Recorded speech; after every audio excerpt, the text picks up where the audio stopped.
Hey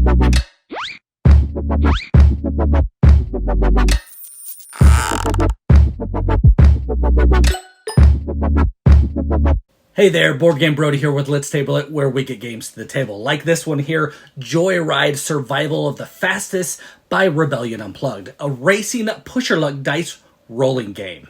So this is the board and scenario that we have set up here, but the board is double-sided and you can form many different tracks to race on, giving you a different track each time that you play the game, which is very exciting. White spaces you can drive on, and the spaces with the black bordered barriers you cannot, or you will cause damage to your car.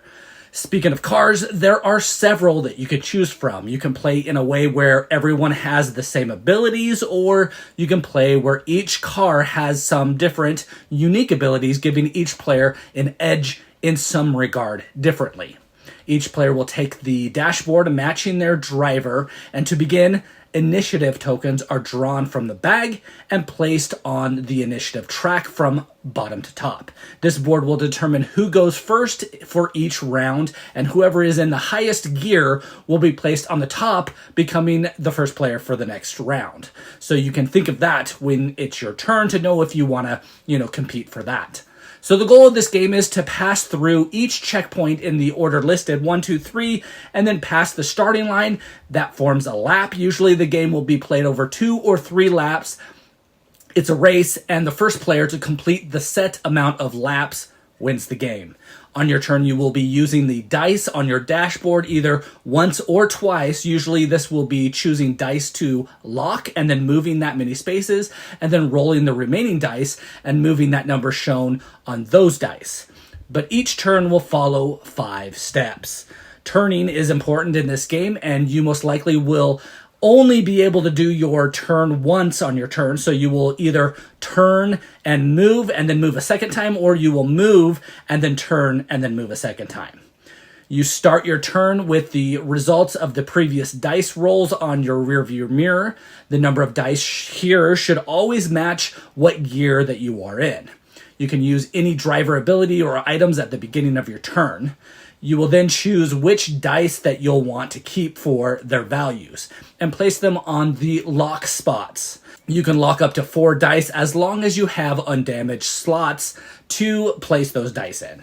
But you also might not want to lock any. You'll add up the value on the lock dice and move that many spaces, always focusing on the front of your car when moving and letting the back of your car follow the front. You have one steer option, which can be done now before moving, in which you will move your car to the left or the right, the space in front of you, letting the back, of your car follow. Then you can shift up or down if you'd like, which will add or remove dice. Or maybe you want to stay where you're at without adding any dice. To gear up, you will move your stick up 1 spot and add a die to your mirror. Downshifting will let you remove a die from that mirror spot, and not moving at all, you will keep the same amount. Dice are numbered 1, 1, 2, 2, 3, 3 to help you with your planning in case you want to know if you want them or you don't. You can optionally use your engine brake to move and shift down twice, and you will remove 2 dice with this option, but you also will need to take on a damage token and place that on your mirror. You will then roll the remaining dice on your mirror and add up the total value of those and move your car that many spaces. This is the only time that you will be rolling dice during your turn. Now you can choose to steer here if you didn't do so already when you locked in the lock step where you locked your dice, or if you are in gear 2, then you can steer a second time. That's allowable. And just because you might be curious, if you are in gear 1 and you did not lock any of your dice, you can move in reverse. Probably not going to do that, but maybe. Now, the end of each of your turns will set up for the next one, and you will end your turn placing all of your locked dice back onto the mirror without changing their values.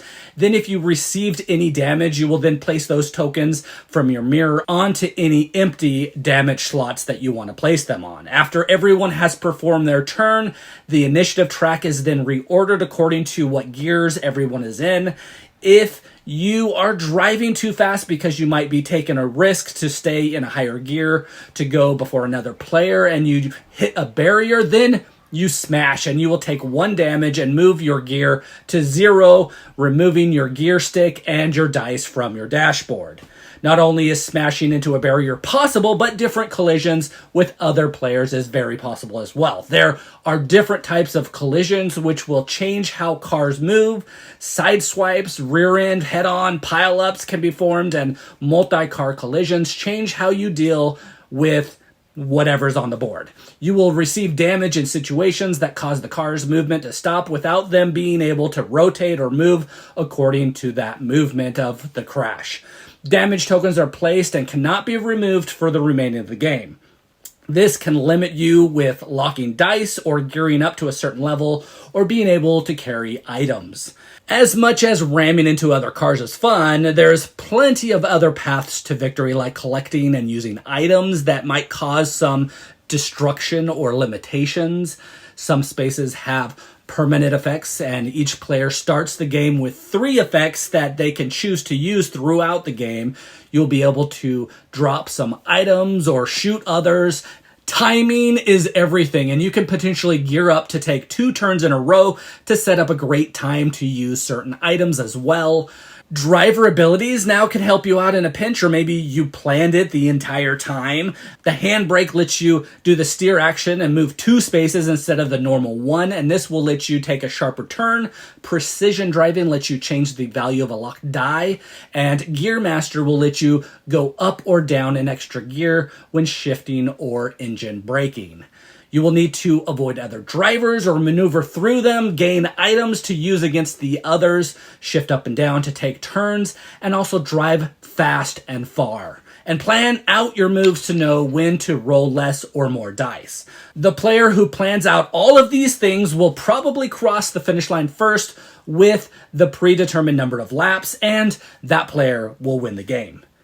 And, well, that's Joyride here. It's a fun racing game where planning your turns and maneuvering the track however you'd like to cross all those checkpoints first is just challenging but also fun. Rebellion did a great job with this game, and I've really enjoyed it. So the first thing that is a little bit more different than other racing games is the board is almost like an open world where you can drive anywhere you want and do whatever you want.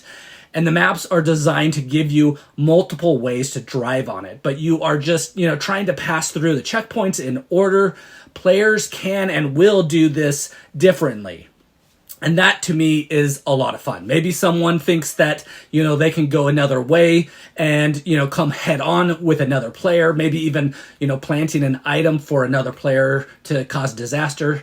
It's neat to see how you can drive wherever you want, but the board also makes it so there are multiple options, and many times one might be better for a certain checkpoint, but then you are positioned in a harder spot for the next checkpoint, and the other player who went, the longer way is better positioned for that second checkpoint, and they might have better success doing so. So I like the open world driving, and you can drive through checkpoints in any directions, so, remember that as well.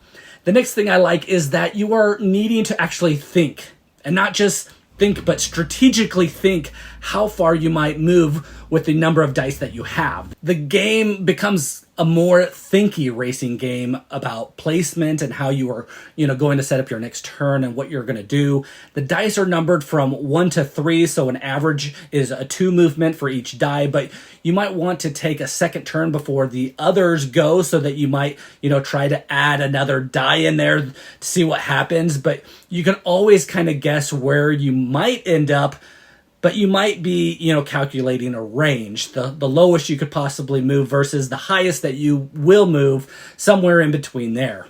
Then you have to plan your next turn from, where you ended, remembering that you can only turn once unless you strategically downshift down to the second gear, which will allow you to turn twice, but again, you're going to be going slower if you do that, which could be necessary with, some of those tight turns in the game, and, very well, race how you want to race. Planning crashes on others is also fun for you, and you can potentially turn someone around to face a different direction and put them in a different position, but then, weirdly enough, they also could just continue in that opposite direction and still do well in the game. And, that's a lot of why this game is so good. The components are solid. I like just the wood cards here with some cool paint on them. I like the different driver abilities depending on who you choose to race as and experiencing different abilities with each one of them. The art matches the game style, and the art is fun and gives that, anything goes type feel to the game. There are different suggestions on changing the map to, again, make it so that you can drive throughout different checkpoints with different paths on there, and all of them, seem to be about the same overall, but you have to decide which way might be the best for your car and what you want to achieve. Anyways, if these things sound as good as they are to me as they might be for you, then you might have to check out Joyride here. Survival of the fastest. Get it to your table ASAP. Again, this is Brody with Let's Table It, where we get games to the table, like Joyride here.